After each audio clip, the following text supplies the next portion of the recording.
আসসালামু আলাইকুম ভিউয়ার্স, সবাই কেমন আছেন?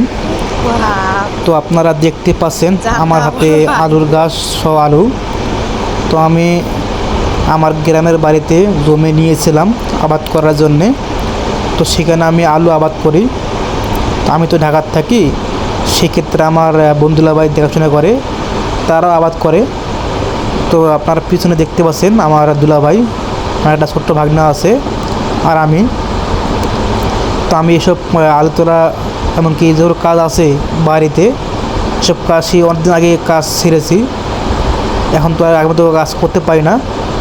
তো এরপরও আমি বাড়িতে গিয়েছিলাম, সেখানে লোক পাইনি আলু তোলার জন্যে। সেখানে আমার দুলাভাই সহ আমি আলু তুলি। তো আমি তুলি একটা ডোরা, সে তোলে দুইটা।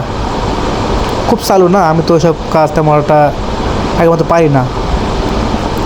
তাই ভাবলাম যে একটা ভিডিও একটা করি। তো আপনারা দেখতে পাচ্ছেন আমার বোনের হাতে আলু অনেক বড় বড়। তো যদি ভিডিওটা ভালো লাগে অবশ্যই লাইক কমেন্ট করবেন। তো আমি এখানে শেষ করলাম আমার ভিডিওটা।